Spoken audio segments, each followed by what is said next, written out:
what's up mga katipid? Gusto mo bang magkaroon ng mga malalaking mga kliyente at makakilala at makakuha ng mga malalaking project sa inyong mga negosyo? Ayan, isi-share ko sa inyo kung paano tayo makakakuha ng mga ganitong klaseng mga customer or mga kliyente sa inyong mga negosyo. Yan. So ngayon, nandito ako ngayon sa BGC, Taguig, at meron akong kinausap dito na isa sa kliyente ko na nagpagawa rin sa amin. Dineliver namin ngayong araw. Ayan. Pagdating namin dito, tinakil din namin kung ano yung mga iba pang ipapagawa nila in the future na isa sa problema nila na hindi masolusyonan ng mga iba't iba nilang mga contractor na baka sakali na kami yung makadiskubre kung paano namin masosolusyonan yung mga ganitong klaseng problema ng kanilang kumpanya. Ayan. So ngayon, bago ang lahat, no, galing din talaga ako sa QC sa Quezon City dahil meron ako dong iba pang kliyente at meron kaming dineliver doon na sticker label para sa kanilang negosyo. Sinabay na rin namin yung pagpunta dito sa Taguig BGC para makausap na rin personally yung mismong engineer dito sa kanilang establishment na pagtapos nga noon, syempre, nakausap din namin yung mga dati kong kakilala doon sa Japan Home Center dahil doon din naman ako nagsimula na magtrabaho sa kanila bilang isang visual merchandiser, no?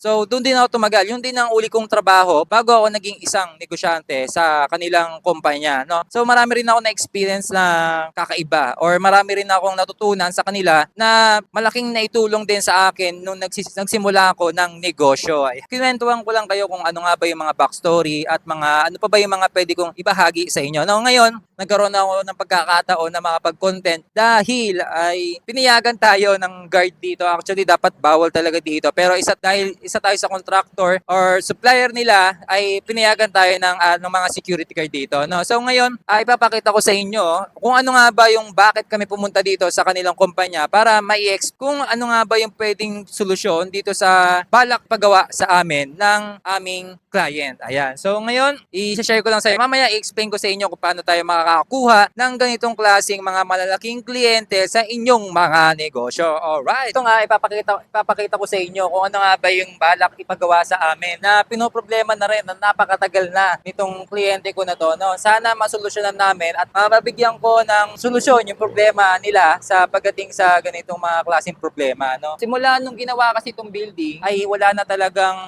makagawa kung paano nila masusolusyonan or magagawa ng paraan itong pinoproblema. Matagal na, simula pa nung natayo to, nakita na yung ganitong problema pero wala pa rin talagang aksyon na kung paano nga ba ang gagawin dito. No? So tulungan nyo ako na ma-resolve yung problema pagdating dito. Yan. Ito yung building nila actually. Kita nyo ba yan? Napakalaki ng building. Ako. Dito tayo sa BGC, Taguig. Ayan, napakataas niyan, boy. So dito lang tayo mag-ano para wala masyadong makakita na mga tao para hindi na rin nakakahiya para sa privacy nila. Yan. So ngayon, na-istorbo tuloy tayo. Nasita tayo ng guard. Akala kasi wala tayong permit na mag-video sa kanilang building. Ay, talaga naman. Oh. Sabi sa inyo, bawal talaga mag-video eh. Pero dahil nga isa tayo sa supplier at contractor ng kanilang kumpanya, ay siyempre pinayagan ulit tayo. Diba? Nasita tayo ng ano ata nila, o IC ata nila yon. Pero ano lang din, nakipag-usap naman tayo ng maayos para umayag naman pa rin talaga. Wala naman daw masamang mag-video basta lang daw may permit or may paalam sa mismong management ng building na to. So ngayon, papakita ko sa inyo kung ano nga ba yung gusto nilang ipagawa sa atin. Dahil nga merong ano sila, kita nyo ba yan? Yan.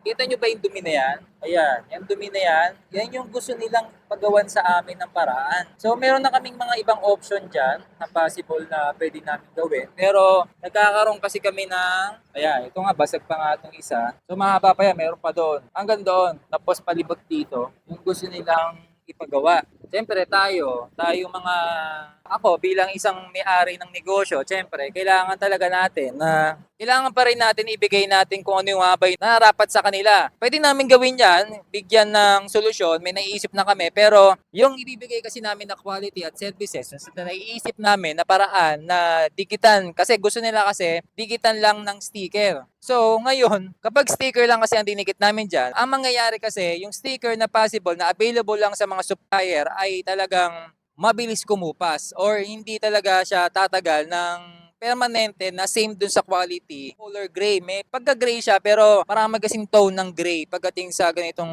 kulay. Kaya sticker ang nagiging isang option nila. Pero sinabi ko naman din sa kanila yung katotohanan na kapag ang sticker na yung mismong sticker na ready to may mga kulay na mga sticker, may possible din talaga diyan na hindi tatagal yan ng ilang taon, baka 1 taon or 2 taon lang kaya niya, magkukupas na. Yun sa isa sa nagiging problema. Ngayon, nagbigay pa kami ng ibang option na pwede pero mukhang negative pa rin talaga kasi napakaselan na to. Kasi salamin kasi to. Napakalaki niyang salamin na yan. Ngayon, siyempre hindi basta-basta kasi makakapagbigay ng ibang option para dito na kasi salamin medyo sensitive. Tapos under construction na kailangan talaga maiwasan na ma-damage to, itong salamin na to.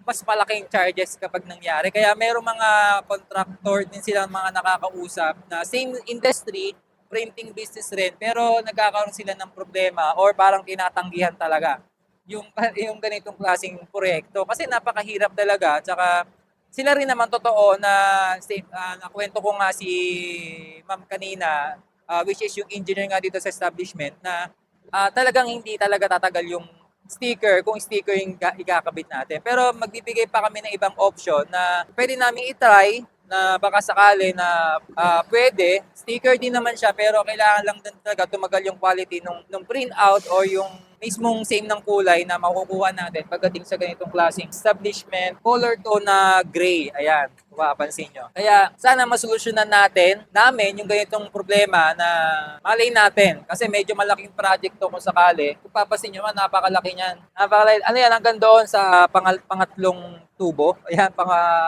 pillar ba tawag dyan or poste. Hanggang sa pangatlong poste, yan.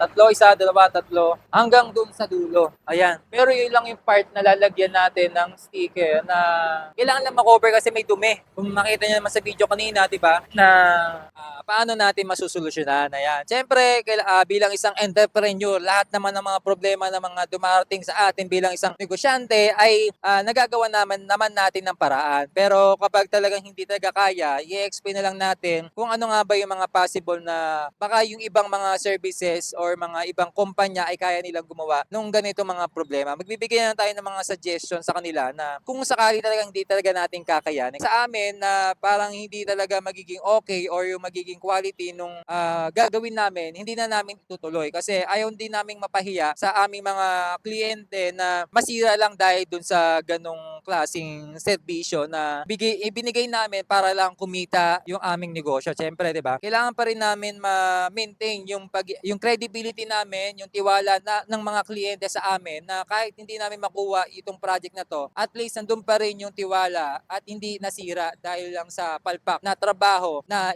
ibinibigay namin sa ibang mga kliyente. Siyempre, yun lang naman ang isa sa option namin na kailangan talaga maintain or nandun pa rin yung pagiging isang partnership namin bilang isang contractor at kliyente para sa kanila. Yan. So yun lang at maraming salamat. Siguro sana mamaya may bibigay pala ako sa inyo mga diskarte na paano tayo makakakuha ng mga ganitong klaseng customer. Ayan, no? Na malalaki. Di na siya bigatin pero kailangan talaga bago tayo makakuha ng mga ganitong mga customer or mga kliyente ay kailangan talaga ay kaya nating gawin. Kasi kapag kukuha tayo ng mga kliyente tapos mga malalaking project tapos tayo mismo ay hindi pa natin nagagawa o kaya nating gawin ay baka lang mapahiya tayo, no?